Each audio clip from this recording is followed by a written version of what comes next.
You're watching your local news leader. This is WCIA 3 News at 9 on X49. We didn't really understand what was going on at the time. Witnesses say it was the most police cars they've ever seen after the search for a Kansas toddler ended right in front of them. Good evening, I'm Felicity Abbott. Police say the 2-year-old was missing from Topeka since Friday and was believed to be in danger. An Amber Alert went out this morning. The little boy was found safe some 400 miles away in Mattoon. Mattoon police got the heads up around noon from Kansas authorities that suspect in the abduction, 42-year-old Christopher Barnshaw, may be in the city. Just 7 minutes later, Barnshaw's car drove past an officer, and he was taken into custody shortly after. Barnshaw is also the suspect of a Kansas double murder police discovered this morning. Topeka police were called to where the toddler reportedly went missing last week and found a man and woman dead. Now knowing all this, witnesses to Barnshaw's arrest say it's all the more shocking knowing they saw him for themselves. It was pretty memorable. It was a little jarring to walk by 1 minute and then walk by again and there'd be like a full street of cops, and we're like in the middle of two towns here, so we don't get a lot of traffic on our road unless they're coming to see us, so that was a little wild. Barnshaw has been charged with aggravated kidnapping, and it's still unclear if and how the boy is related to him or the two people found dead back in Kansas. Barnshaw was taken to the Coles County Jail, but we're unsure if he remains there or if he's been taken back across state lines. Last we heard from Mattoon police, they were assisting Topeka police who got into town around 3:30. Also in Mattoon, police say a man has been arrested for threatening to kill officers. He's a former candidate for city commissioner. On Sunday, officers received a call from 29-year-old Noah Olson about a water leak in his apartment. Authorities say he hung up on dispatchers, called back 3 times, and became more aggressive with each call. They say he went on to threaten a 911 dispatcher and said he was going to, quote, kill everyone in the police department. When they got to the scene, he physically threatened officers. They tried to de-escalate the situation when Olson went inside his home. That's where police say he screamed at officers and other people in his building from the window. Authorities got an arrest warrant and took him into custody yesterday. Today, he was in court and was denied a pretrial release. Now, to a news update. An Urbana teen is being sentenced after a robbery turned into a shooting death 2 years ago. Back in May, we told you Marquise McGuire, one of the 3 suspects, pleaded guilty to the crime. Now, a Champaign County judge sentenced him to more than 30 years in connection to the murder of 16-year-old Montrell Emery. WCIA 3's Jared Thomas has more. One of the most tragic and troubling cases that I have handled over my 20 years of being the state's attorney. She's talking about the March 2023 murder of 16-year-old Montrell Emery in Urbana. This case, yes, this case is, I don't have words. State's Attorney Julia Reed says Emery had a unique golden-colored gun barrel. 3 other teenagers were fascinated with it, but wanted the weapon for themselves. So, Reed says they attempted to rob Emery, which ended up turning into a murder. Something community activist Sean Williams will never forget. It was just tragic. The sadness that was on just the mothers' faces. On Monday, the judge sentenced 19-year-old Marquise McGuire for shooting Emery in the back of the head from close range. He was the 3rd and final defendant in the case. If a kid, fetal brain, takes a life, I hope that the people that's supposed to be his influence let him know how strenuous that decision is so he can live with it. Tony Odom, another community leader, is close with Emery's family. Odom and Williams say the youth gun violence is getting out of control, and Reese agrees. The issues that we dealt with when it came to juvenile delinquency had more to do with fighting in schools and stealing things and that sort of thing. She says she doesn't have all the answers, but is hoping these circumstances can change with several resources in the area.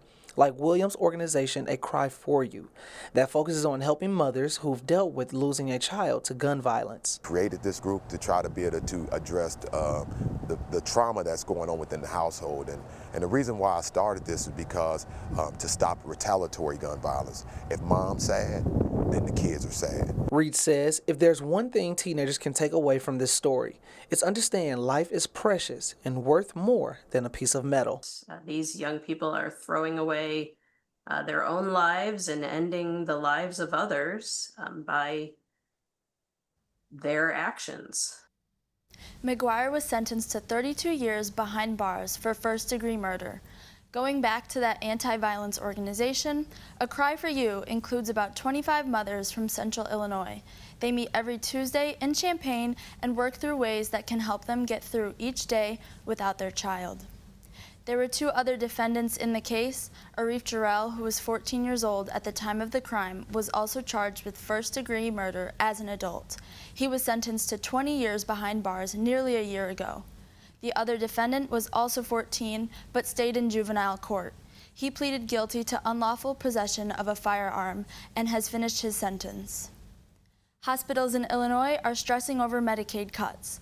President Donald Trump signed the One Big Beautiful Bill earlier this month, which includes cuts to Medicaid beginning in 2027. For Illinois, experts estimate at least $2 billion in reduced funding over 10 years, which will lead to less staff and less programs. Hospital leaders say this is on top of other budgeting headaches they faced the past few years. Coming out of COVID, right, the cost pressures were already significant. We have flat reimbursement, and then insurance companies deny claims. When you add $2 to $4 billion in Medicaid cuts to that already challenging situation, it's going to be very difficult for some of our hospitals to keep their doors open. Several hospitals in Illinois may also cut certain departments like behavioral health care, trauma services, and labor and delivery in order to save costs. Ford County Public Health has announced a positive West Nile test in mosquitoes. The batch of mosquitoes used for this test were from Piper City. They are urging residents to be aware of West Nile virus activity in the area. And if you are outside, try to use bug spray and wear long clothing to protect your skin from mosquito bites. Public Health says to report any places with long-term standing water. They may be able to put larvicide into the water to kill off mosquito eggs. In other news, state police and college students are teaming up in a unique way. They're working together to solve cold cases, and the partnership is already paying off. The last 2 years, detectives and criminal justice students at Southern Illinois University Edwardsville have been reviewing dozens of unsolved investigations. So far, the students have been a part of the team identifying the bodies of 3 women who are believed to be victims in a 2002 homicide. They've also helped solve the deaths of at least 4 others. Another thing entirely to see your work help bring real answers and real closure to a grieving family. Working on these cases helped me realize where my heart truly lies. The opportunity to help restore the identities of these women led me to narrow my focus to forensic anthropology. The state police director says he's proud this partnership not only helps the community, but gives students experience. He says advanced forensic testing is also helping solve old cases. Several different law enforcement agencies are also working together, reminding drivers to slow down. Today is Speed Awareness Day across the state. Deputies say speeding is a leading cause of crashes involving motor vehicles. In fact, it was a factor in 33% of all crashes in Illinois between 2021 and 2023. Those crashes resulted in the deaths of more than 1,300 people. In 2023 alone, speed-related crashes in Illinois killed 436 people. Looking to Urbana, the district's new 6th grade center is almost ready for the upcoming school year. Back in 2023, the school board voted to reopen Wiley Elementary. It was closed for asbestos removal. Construction started last year. We checked back in September, and construction crew told us that crews of up to 35 people were working overtime. The school district says the center will help better prepare and transition elementary to middle school. They told us there will be a ribbon cutting in August. A Piatt County Health program has been saved, all thanks to a donor. How much it's getting to stay open.